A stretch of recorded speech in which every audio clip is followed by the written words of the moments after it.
Lily, I'm really sorry. After the accident gets sorted out, I'm going to the hospital. So, what about your leg? I was told that I may never walk again. I'm sorry, because I carelessly missed a red light. I am truly sorry. I'll support you for the rest of my life, so please forgive me. It's something that has happened. It's okay now. There's nothing we can do, right? That's not good. I took your ability to walk because of my own negligence, you know? That's why it's useless to regret what has already happened. You must be in a lot of pain too, right? Sure, I'm shocked too, but I'm happier that both of us are alive. Lily, I want to eat something sweet. I can't move yet, and I can't go to the hospital store. Can you bring something when you come to visit? okay. I'll bring your favorite cake. Wait, is it okay to have cake at a time like this?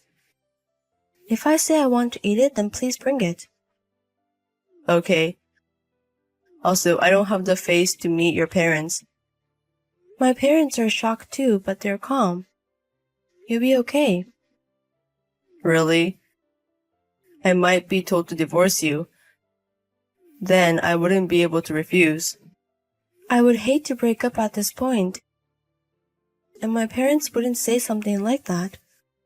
But if I were a parent, I think I couldn't forgive it. Because I took the precious ability to walk from their daughter. Tom, it's okay. People aren't that weak. Indeed, it might have been an irreversible incident, but let's focus on the fact that we are both safe now. Getting encouraged by you who's hurt the most. I understand that it's hard for you too, Tom. It might be tough from now on, but we can overcome it. So, shall we try our best? Yeah, you're right. Just as you say. I will definitely support you. Please do so. I might be a bother for a while, but I will keep living, looking forward. Tom, are you going to be home late again tonight? Sorry. I have to work overtime. I see. You know I made your favorite dish today. Do you think you can eat it when you get home? No, I might not be able to today. I'll eat it for breakfast tomorrow. Understood. Then I'll keep your portion in the fridge. Lily, you don't have to push yourself. Don't worry about me. Just take care of yourself. But right now I can only stay at home. And recently I've been able to do household chores by myself, right? So I want to do more. Seeing you work so hard, I don't know how to say. It seems painful. I'm doing what I want to do. I'm not pushing myself. You don't have to say it that way. But you don't have to do the household chores. Oh, right. You can go back to your parents' house for a while. Wouldn't it be more relaxing there? I won't go back to my parents' house. If I go back now, I might end up relying on them. It's okay. You've been discharged from the hospital and living in a wheelchair, right? And there's still weekly physical therapy. Our apartment is small. I don't think it's a very good environment. If I go back, I'll be away from you. I'm worried. I leave you alone in the house most of the time because of work. What would you do if there was a fire? Do you think you can escape if there's an earthquake? That is, I won't know until it happens. You probably can't escape. Our place is an apartment, and if the elevator stops, you're done. Because you can't use the stairs. If you keep saying that, you'll never be able to live the life you want. Why not move to a ground floor apartment or a detached house then? You can't just spring a moving conversation on me. Shouldn't we strive to live in our current home then? And what happens after I go back to my parents' house? What will be the catalyst for me to return to this house? I'm going to be in a wheelchair for the rest of my life. You're not planning on living separately forever, are you? No, I'm just genuinely worried about you, Lily. I'm doing my best not to bother others as much as possible. Have a little faith in me.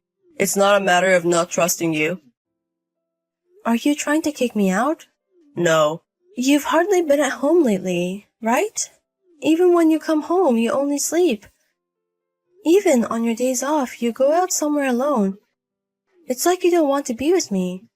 Lily, I'm sorry. What? To be honest, it hurts me to see you, Lily. Huh? I'm reminded of the accident, and I feel like I'm being blamed for it. We decided not to think about who's at fault anymore, right? I just can't get past it. It's painful every day. Don't say things like that. I'm sorry, but that's how I truly feel. I don't want to see you now. Are you abandoning me? Stop saying it like that. If you were married to me, I think it would be okay to continue the marriage. But we're going to live separately, right? That makes no sense.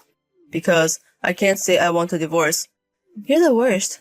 That's not fair. That's cruel. All I can do now is apologize to you. I'm sorry. I'll leave everything else up to you. I'm fine. I understand. I'll go back to my parents' house. I'll also divorce you. Are you sure? Because you don't have any feelings for me. There's no reason to continue the marriage, right? Because I was the one who... your legs. I'll forget about you too. You can be free now. Tom, I heard from my mom. She told you? My mother-in-law sure has bad timing. I can't believe you would just walk into her house to pick up your forgotten stuff. It's only been a few days since our divorce.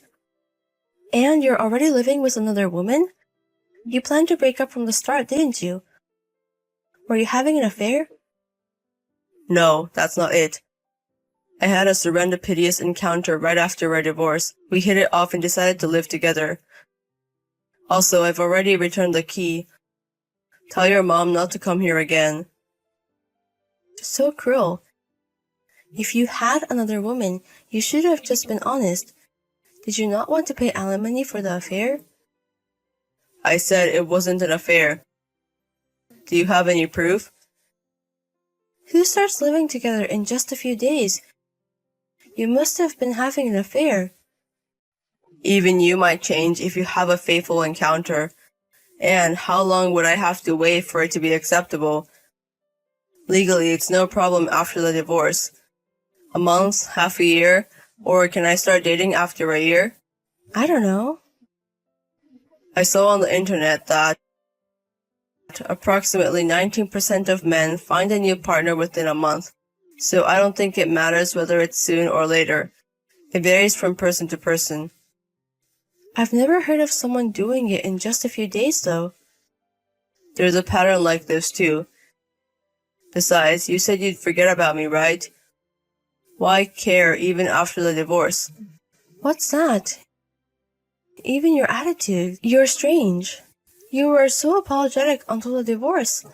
That was just 3 days ago, you know? I always look forward and keep moving. You should also stop contacting me like this and start your new life. You're in a wheelchair as it is. I think it's better to keep a positive attitude. I can't believe it. You definitely deceived me. I didn't deceive you. Could you stop doubting like that? It makes me feel sick. But even my stuff was still there. There's no way you could switch that quickly. You had an affair because I'm in a wheelchair, right? You thought a normal woman who can walk would be better, right? Enough is enough. You and I are strangers now. I've already given you the property division, so stop complaining. Don't follow me around anymore. I'm going to completely forget about you. The last thing you did made me hate you unbearably. You said you would set me free. I didn't expect this kind of treatment. I will never forgive you. You said you'd forget me quickly, didn't you? Well, it's fine if you remember me as you please. But please spare me the resentment from strange misunderstandings. I'm finally free from someone with a disability. Leave your anger behind and celebrate my future life. Lily, long time no see. Who is this? It's me, Tom. Did you forget about your ex-husband? I deleted your contact a long time ago. So what do you want? Well, I saw you at the hotel in front of the station earlier. I was there for our company's new president's inauguration ceremony. What were you doing there? That's none of your business. Cold as ever, aren't you? Oh wait, were you perhaps on a date? You were quite dressed up. I don't want to discuss this with you. Alright then, goodbye. Hold on a minute. It's been a while since we talked. Why don't we have a little conversation? There's absolutely nothing fun about talking to you. Wow, you've become quite harsh. And you know what? You still can't walk, right? I'm genuinely glad we got divorced. Living with someone with a disability for years would indeed be hard. I come to realize that again. You don't need to come to the office from tomorrow. Cold as ever, aren't you? What's going on all of a sudden? I'm Lily's husband. You're quite disrespectful to my wife. Huh? Lily has a husband? Come on, what are you talking about? Are you pretending out of regret? No one would want to marry you, a wheelchair user. Aren't you done yet? If you continue this insult, I'm considering suing. So enough. Stop this farce. You're Tom Clark from sales, aren't you? Yes, that's right. Of course you'd know that. Do you understand what business our company is involved in? We're providing services for caregiving and people with disabilities. So what? It's none of my business. You're definitely fired. I'll let Manager Kim know myself. What? How do you know about Manager Kim? Manager just got promoted this year. Because I'm from your company. You're really not Lily?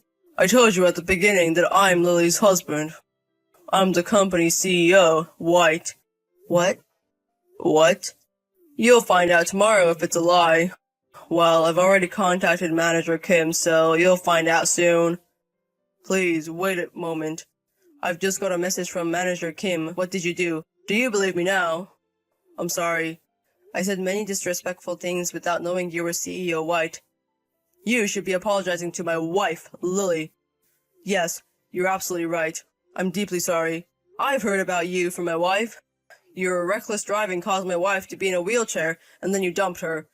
When I heard about it for the first time, I was shocked that someone could do such a horrible thing. And to think that you were one of our company's employees. Didn't you hear about it from her in advance? That I work here? My wife completely forgot about you.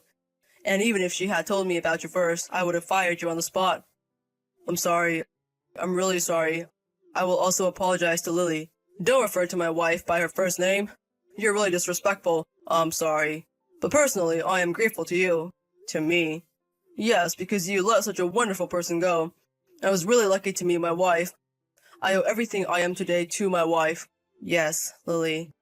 No, Lily is always kind and caring, always positive and supportive. Then why did you break up with my wife? That's because, out of guilt. Well, I'll let it pass as that. It's a moot point now. I will come later to apologize again. Could you please not fire me? Isn't that a separate issue? What you did was despicable. You insulted my wife who is in a wheelchair. I don't want someone like that in our company which contributes to society. I've really reflected on it. I will never repeat the same mistake again. It seems my wife has something to say to you. It's Lily. Never contact me again. Of course, I intend to block you too. Okay, I won't contact you. And I'm sorry about earlier. I was surprised to see that you had become even more beautiful. I thought you might be living a lonelier life than me. So seeing you looking happy, it made me resentful. You're still the same ugly person who envies other people's happinesses. You even asked me to congratulate you on your new girlfriend. I'm really sorry about back then. I was messed up. What? I couldn't walk on both feet, you know. And yet, you had the energy to have an affair. Please, Lily, apologize to CEO White for me. I'm really doing my best at work. Why do I have to listen to what you say? We are strangers to each other, aren't we? And the one to apologize to isn't my husband, it's me. I'm sorry. I'm really sorry. Well, it's fine now. Are you forgiving me? You're as kind as ever, Lily. You haven't changed a bit since then. I'm saying it's fine because there's no need to forgive. I have nothing to do with you anymore. Don't say things like that. After all, I'm your ex-husband. I forgot. Uh, I'm so happy now that I can forget about you completely. Thanks for leaving me. I don't even harbor any resentment anymore, so please congratulate me on my current life. Afterwards, my ex-husband was indeed fired from his company. Of course, being a corporation, he wasn't fired solely because he insulted me. He has always been terrible in his words and actions, and there were complaints from his colleagues and clients. Furthermore, he was apparently buying personal items under the guise of expenses. It seems that it was only a matter of time before he was fired. By the way, after divorcing me, my ex-husband apparently broke up with his mistress. I hear he's been single ever since. Moreover, he evolved into a delusional middle-aged man who still thinks he's popular. And it seems no one was taking him seriously. Fired from his job in middle age, I'm not sure what he will do from here. But his life is certainly not happier than mine. While I am still unable to walk and live a life in a wheelchair, I met my current husband and have a partner that I can truly trust, and every day is filled with happiness. After divorcing my ex-husband, I had no hope for life. However, not wanting to be defeated by such dark feelings, I worked hard in my own way, and I believe that I was finally able to attain true happiness. I no longer look back on the accident or my legs. Everything that has happened so far has made me who I am now. Moving forward, along with my loving current husband, I plan to create many warm and happy moments.